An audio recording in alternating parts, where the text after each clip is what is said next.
Nigeria's Minister of Youth and Sports Development has flagged off applications for the 75 billion naira Nigeria Youth Investment Fund, the NYIF, recently approved by the government. Minister of Youth and Sports Development, Sunday Dare, says that the NYIF underscored the importance placed on the youth by the current administration.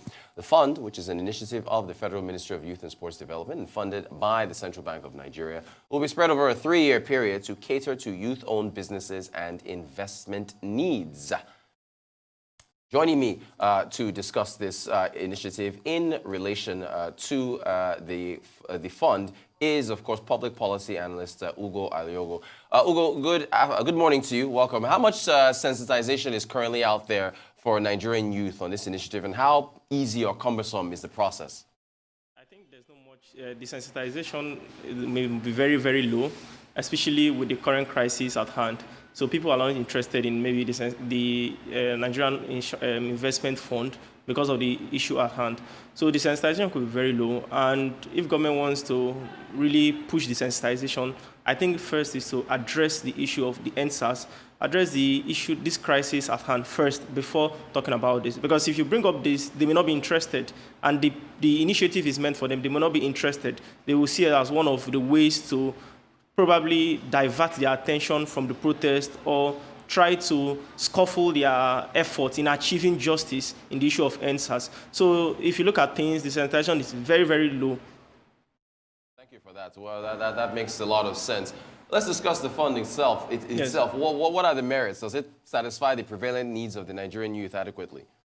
Well, I think this is not the time for us to be having more youth empowerment initiative. We have had a lot of youth empowerment initiative. We had UWIN, we had Shopee, we have Empower. What has been the progress? What has been the value that this youth empowerment initiative has brought to Nigeria? I think at this stage of our national life, we don't need more of youth empowerment initiative. The ones we have, what have we done with them? What progress have we made in that respect? I think now is the time for us to articulate our actual position in terms of youth empowerment. What area do we need to develop?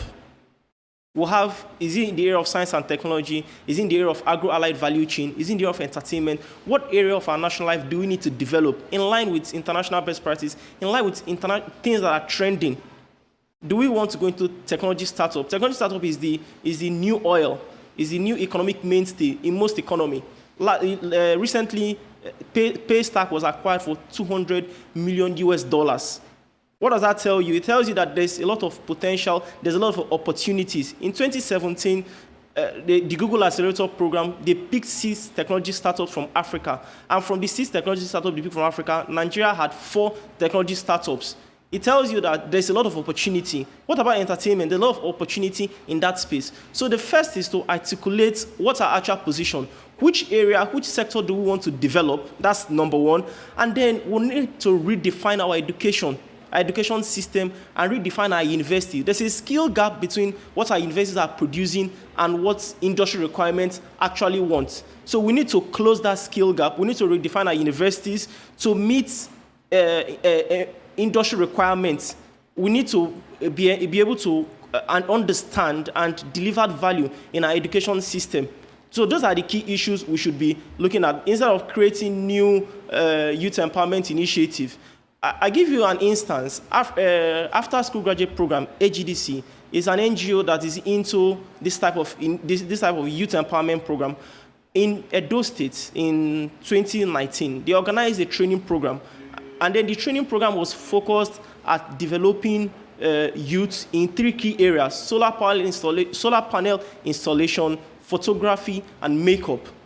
What they did in that program was they brought experts who trained the youth in these 3 key areas. After training them in these 3 key areas, they divided them into clusters. And then in those clusters, they assigned a mentor who had to follow them up. They created a WhatsApp group.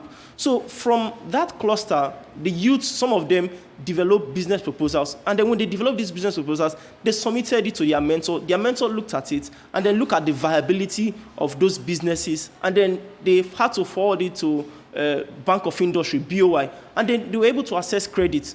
For instance, one of the groups that came out of the solar panel cluster they developed, they have built their own company, and then they are getting contract. They got a contract from Edo State government to carry out rural electrification in one of the villages in Edo State. So I think what we need to do is what government needs to do with this new the Youth Investment Fund is to partner with private sector experts who are skilled in this area, NGOs, CSOs who are skilled in this area, to ensure that they deliver value.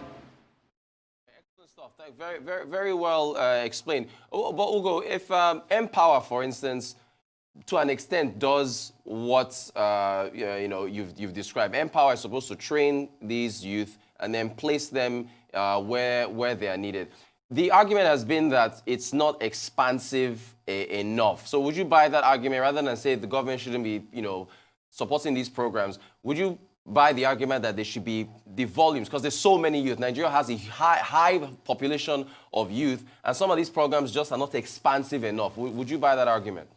Like I rightly said, it's a question of working with NGOs, working with private sector partners who have built track record in this area to work with government. For instance, maybe in Lagos State, they can say, okay, Lagos State, through the Ministry of Trade and Investment, then they'll bring in private sector partners, they bring in facilitators, they bring in trainers that will partner with Lagos State, the Ministry of Trade and Investment in Lagos State. So they will get number of youths, they will register, and then they organize this training. So the training will be in batches. So maybe in the first batch, they can organize the training for maybe about 200 youths. In the other batch, they organize the training for another 200 youths. They will spread it in batches. And then when they are done with the training, they divide them into clusters. The clusters could be of 50 in the first cluster, maybe the second cluster could be another 50. And then they create a WhatsApp group. When they create a WhatsApp group, they assign them to a mentor.